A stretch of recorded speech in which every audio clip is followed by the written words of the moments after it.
สบายดีทุกคนช่วงนี้แม่แก้วก็บ่ค่อยได้เฮ็ดคลิปลงเลยก็เพราะว่าช่วงนี้เป็นอันซุนๆอยู่เนาะจักอีหยังต่ออีหยังเลาะหั่นเลาะนี่ขึ้นเหนือลงใต้อยู่ตลอดโดยเฉพาะก็แม่นเที่ยวลงมาวังเวียงนี่แหละเนาะเที่ยวลงมาอาทิตย์หนึ่ง2 3เทื่อก็มีที่ผ่านมาโดยส่วนตัวก็มักมาวังเวียงอยู่แล้วเนาะเวลาว่างเทื่อใดก็แม่นพากันมาวังเวียงทุกเทื่อเลยโดยการที่ว่ามักวังเวียงแห้งเนาะเที่ยวไปเที่ยวมาดุหลายก็เลยมีความคิดอยากได้ดินอยู่วังเวียงก็เลยพากันมาเลาะซอกเลาะเบิ่งพากันเที่ยวมาเลาะซอกเลาะเบิ่งอยู่นี่ก็หลายเดือนเติบประมาณ2เดือนเกือบสิเข้า3เดือนเนาะอันที่จริงดินที่เพิ่นจะขายอยู่วังเวียงเนี่ยก็มีหลายๆบ่อนมีหลายๆตนโดยที่ว่าวังเวียงเนาะก็เป็นเมืองนึงที่ว่าเป็นแหล่งท่องเที่ยวที่สวยงามเป็นเมืองแห่งสายน้ำและภูเขาเพราะฉะนั้นเวลาไปเบิ่งตอนใดหั่นน่ะก็มีแต่ตอนงามๆทั้งนั้นเลยตอนใดก็ถือว่างามแท้งามว่าบ่มีบ่อนติทุกตอนเลยตั้งแต่ว่าบ่อนใดที่มันทำเลดีๆสิเนาะราคาก็อยากออกสีอ้าวงามตามสภาพของจุดที่ดินอยู่หั่นแหละเนาะจุดใดที่มันอยู่ลับอยู่ลีหรือว่าอยู่จุดที่ทางไปหายากหั่นน่ะราคาก็จะเอาพอฟังได้เด้หลังจากที่เลาะไปเลาะมาอยู่ประมาณ2เดือนปลายเกือบเข้า3เดือนเนาะถามว่ามีบ่อนถูกใจบ่มีเนาะมีบ่อนถูกใจหลายๆบ่อนหรือว่าก็เกือบถูกใจหมดทุกบ่อนหั่นแหละเนาะเพราะว่ามันงามแฮงดินอยู่วังเวียงนี่นะไปเบิ่งจุดใดก็ถือว่างามไปหมดเลยงามทุกตนเลยแต่ก็ติดปัญหาอยู่ที่งบประมาณของเฮาเนาะบางบ่อนมันก็ราคาสูงเฮาก็บ่มีงบประมาณเพียงพอที่จะจับจองเอาได้หั่นนะจังใดได้เนาะของว่าคนมีงบน้อยแต่ก็พัดอยากได้ดินที่อยู่บ่อนแหล่งท่องเที่ยวสิมันก็อ้าวเป็นไปได้ยากเด้สำหรับคนมีงบน้อยอย่างเฮาพอดีเมื่อคืนนี้เนาะน้องชายเพิ่นก็ได้ส่งรูปภาพเป็นคลิปวิดีโอเนื้อที่ดินของตอนนี้มาให้เบิ่งพอแต่เห็นเนาะขนาดบ่ทันเห็นดินตัวจริงหั้นนะเห็นแต่เป็นคลิปวิดีโอ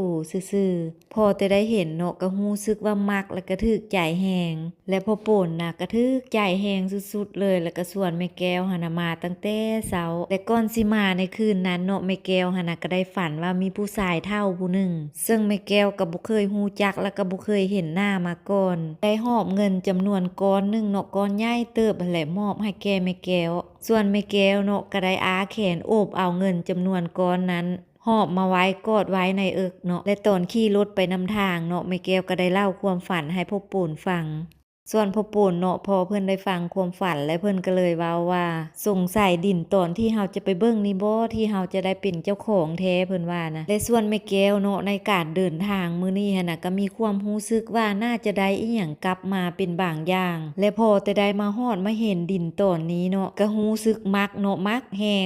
งก้อนดินทุกตอนที่ได้ไปเบิ่งไปเห็นมาเลยดินตอนอื่นที่ได้ไปเบิ่งผ่านมาเนาะก็มีความมักอยู่แต่มันก็ยังธรรมดาเนาะมันบ่แม่นมักแบบพิเศษคือดินตอนนี้หั่นนะพอได้มาเห็นตอนนี้เนาะมันมีความมักแบบพิเศษมักแบบจนอธิบายบ่ถูกหั่นน่ะบ่ฮู้ว่ามักแบบใดฮู้แต่ว่ามักแฮงมักหลายแต่สำหรับพ่อปูนเนาะเพิ่นก็มีความรู้สึกคือกันรู้สึกว่ามักดินตอนนี้แฮงก่อนหลายก่อนทุกต้นที่ได้ไปเบิ่งเลยสำหรับมื้อนี้เนาะลูกๆหันบ่ได้มานำเพราะว่าพวกเพิ่นไปโรงเรียนและแม่แก้วก็ได้ถ่ายส่งให้เบิ่งพอแต่พวกเพิ่นเห็นเนาะพวกเพิ่นก็ว่ามักตอนนี้ก่อนหมู่ว่าซั่นมักก่อนทุกบอนที่พ่อแม่พาไปเบิ่งเลยพวกเพิ่นก็ว่าสำหรับเนื้อที่ดินแถวนี้เนาะก็จะเป็นเขตดินสวนก็จะเป็นสวนพวกสวนมะเกียงสวนทั่วเรียนและเนื้อที่ดินตัวนี้ก็ถือว่ากว้างเติบเนาะอันนี้จะเป็นจุดเขตด้านหลังถัดจากด้านหลังไปจะเป็นสวนของเจ้าหนึ่งตั้งหากเนาะที่เรียบเป็นเนินขึ้นตามตีนผาฮะแต่อ้อมรอบบริเวณดินเนาะก็จะเป็นผาอ้อมแบบนี้เลยแหละ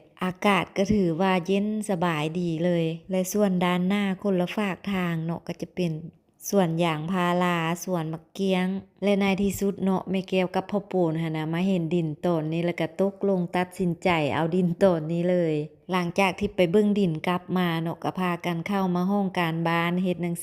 สือกรอบเอกสารลงลายเส้นจำโปจำตากันเป็นที่เรียบร้อยหลังจากที่เลาะโซกกันมาหลายมื้อหลายวันหลายทิศหลายเดือนในที่สุดก็เจอตอนที่ถูกใจแล้วก็ได้มาเป็นที่เรียบร้อยตามแผนเนาะในแนวความคิดของแม่แก้วกับพ่อปูนคิดว่าถ้ามีดิน ลินอยู่วังเวียงเนาะและถ้ามีงบประมาณก็อยากพากันสร้างบ้านพักตากอากาศหลังน้อยๆพอเป็นบ่อนพักผ่อนหรือสร้างสตูดิโอหรือว่าหอศิลปะหรือสร้างบังกะโลให้แขกไปไทยมาได้มาพักมาเศร้าพบปะสร้างสรรค์กันให้มีหมู่มีเพื่อนพอได้เว้าได้ลมพอคลายเหงาหรือแขกที่มาพักมาเศร้าเนาะก็จะได้ซิมสีมือในการเฮ็ดอาหารของแม่แก้วไปนำนั่นก็เป็นเรื่องของอนาคตเนาะจักสิเกิดบ่เกิดหรือบ่ถ้ามื้อใดมื้อหนึ่งในอนาคตเนาะถ้าความฝันหากเป็นจริงอย่าลืมมาเยี่ยมมายามมาพักมาเศร้านำแม่แก้วเด้อสำหรับคลิปวิดีโอนี้ขอจบเพียงเท่านี้แล้วพบกันในคลิปใหม่